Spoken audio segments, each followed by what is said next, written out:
'78 Sports TV here. Shout out to the Ldbc. All right. So yesterday, I guess the news broke that Floyd Mayweather Jr.'s home, one of his homes, was burglarized while he was out celebrating his 40th birthday. Um, so this sounds like an inside job, in my opinion.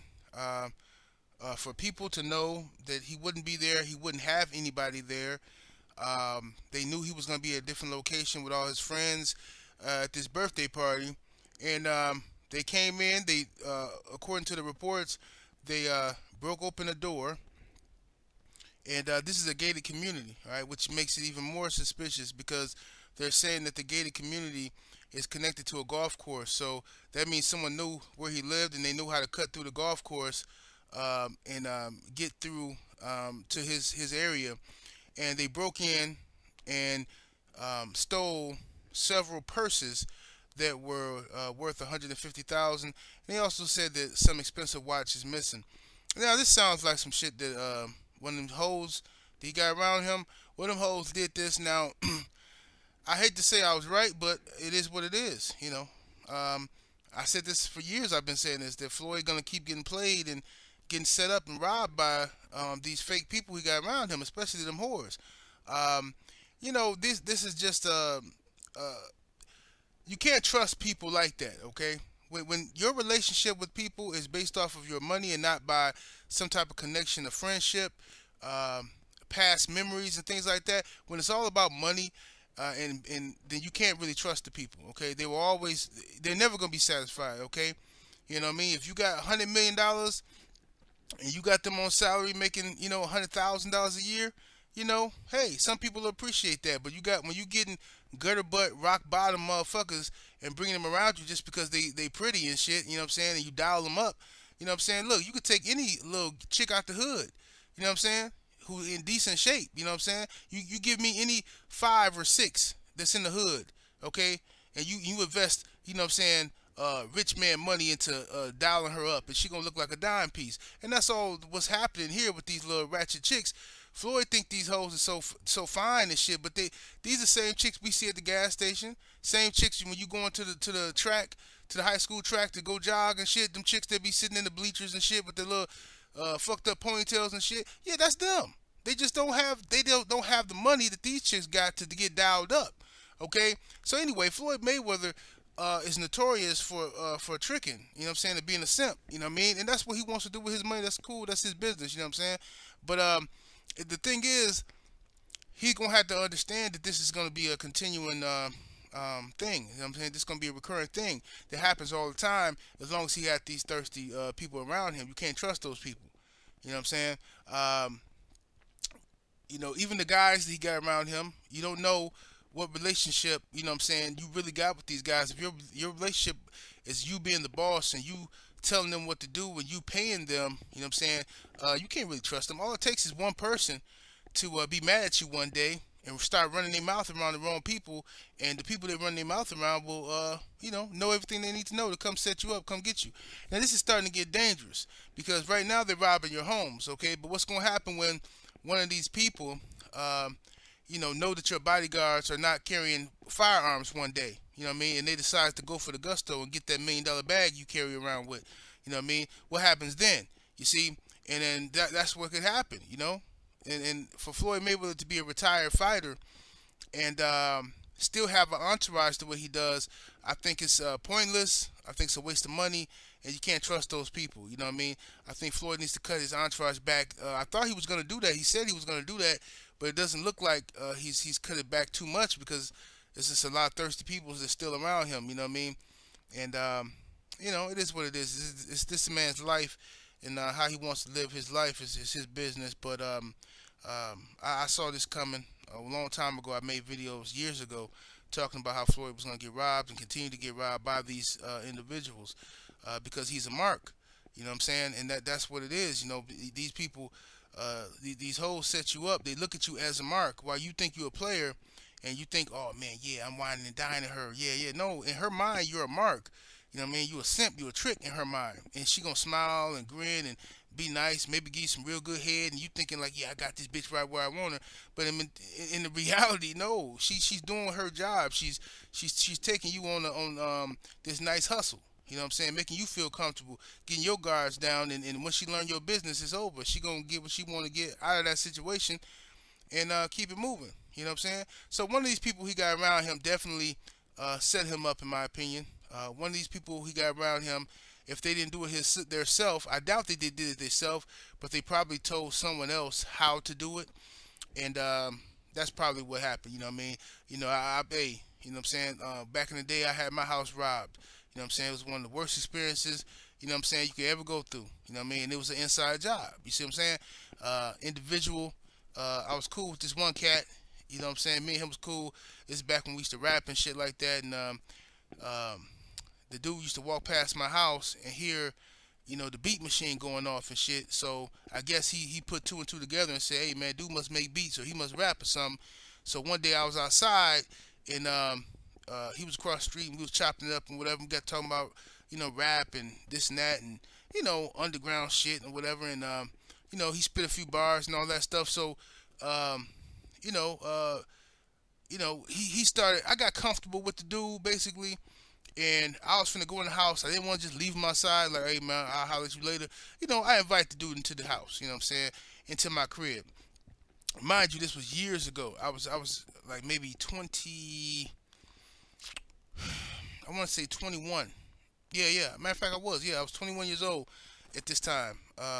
So I invited him in my house. We be in there chilling and shit, and um, you know, he seemed like a cool brother. You know what I'm saying? He seemed like a cool dude. Everything was good. And one day I was gone. So he had been in my house only one time. Okay. And one day I was gone with my wife and shit, and we had ran some errands. I come back home and my door is open. Like when I twist the knob, it just opened up, and I'm like, huh? Like I know I locked this door. You know what I'm saying? So I stopped at the door. You know what I'm saying? I didn't let my wife go in. I was like, hold up, I know I locked this door. And so I'm looking around. I don't see nothing, like nothing noticeable. Looks disturbed in the house. Um, so then all of a sudden the dude across the street say, he come outside, he like, hey man, out of nowhere, this is what he say, hey man, you know, I saw somebody, in front of your house, man. Somebody was, looked like they was coming out your house. I'm like, who? What they look like? So he described some dude who looked exactly like me and shit. You know what I'm saying? I'm just sitting there like, huh? You know what I mean? So I knew something didn't sound right with his story because, first of all, he just come across the street telling me he saw somebody. You know what I mean? Like I don't even like what the fuck, man. Whatever. So it didn't sound right. So I said, okay. I go in the house. The first thing I check is my stash. You know what I'm saying? My guns. And I was hustling at the time and shit too a little bit. Just a little lightweight hustling. You know what I mean? Just to stay afloat. So I went to check my stash. Now I check my pistols. They there. So it wasn't no issue. You know what I'm saying? So I'm like, well, if a motherfucker came in here, they didn't take none of this shit. Then I don't know what the fuck. You know what I'm saying?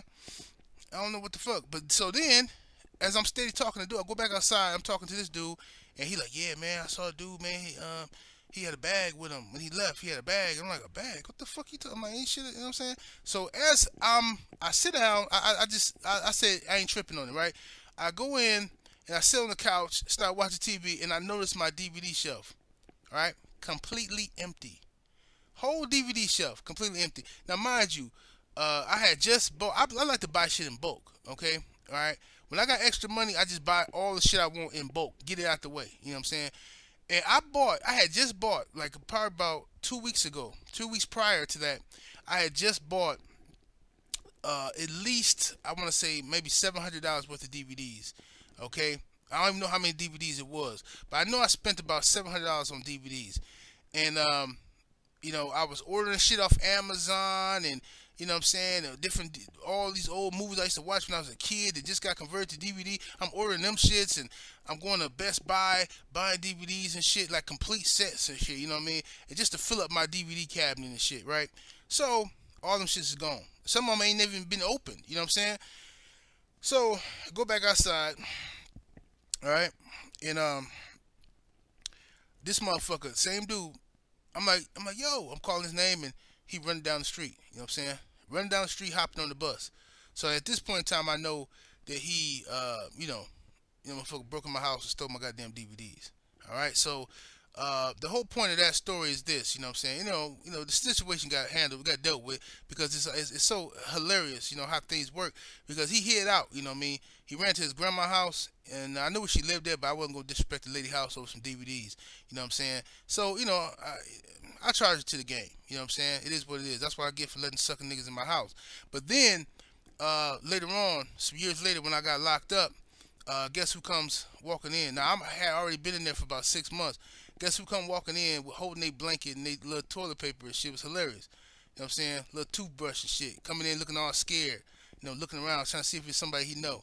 Him, same dude, right? So he didn't see me. He walked up to his little. I don't know if I told the story before, but he walked up the flight of stairs into his little cell and shit. So I told everybody I was at the table with. I said, yeah, that's a motherfucker right there robbed me on the streets back in the day. So they was like, oh, okay, what you want to do? So I said, hey, just keep the guard distracted. You know what I'm saying? Go holler at the guard. So I went in my cell, slipped on my shoes. You know what I'm saying? Because, in there you got to wear them the goddamn flip-flops and shit. So I went and slipped on my little shoes and went upstairs, into his cell. And first thing he said was, Kev, what up, man? What up, dog? He tried to be so nice. He knew it was over for him. He knew it. So, I made it do what it do. You know what I'm saying?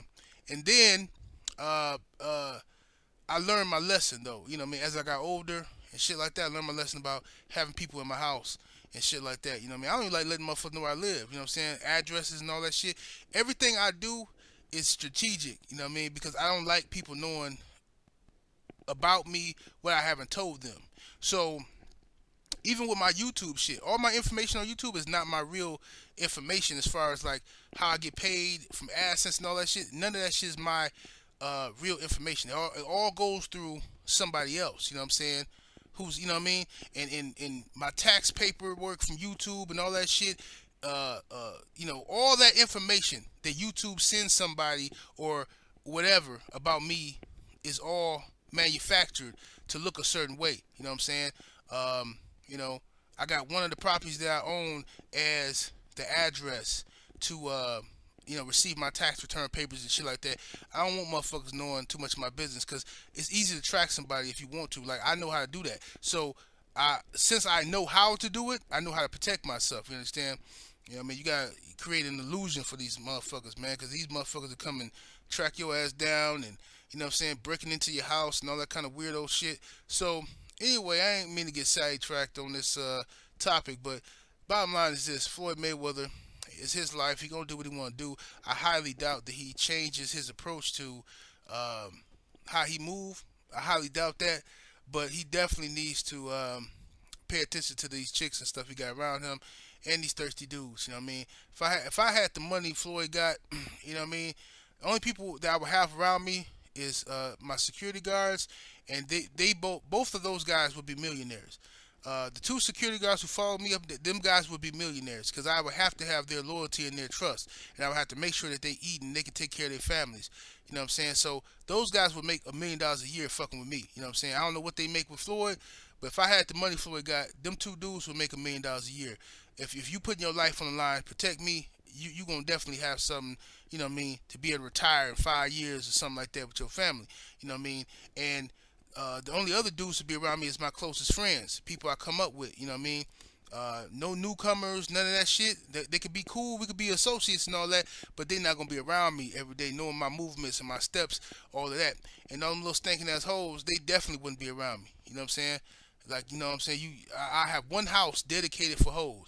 All y'all little hoes, y'all can go stay right over here in this house. Y'all get along, y'all learn. It'd be like the Flavor of Love house or some shit. You know what I'm saying? Y'all go live over there. Y'all do what y'all do over there.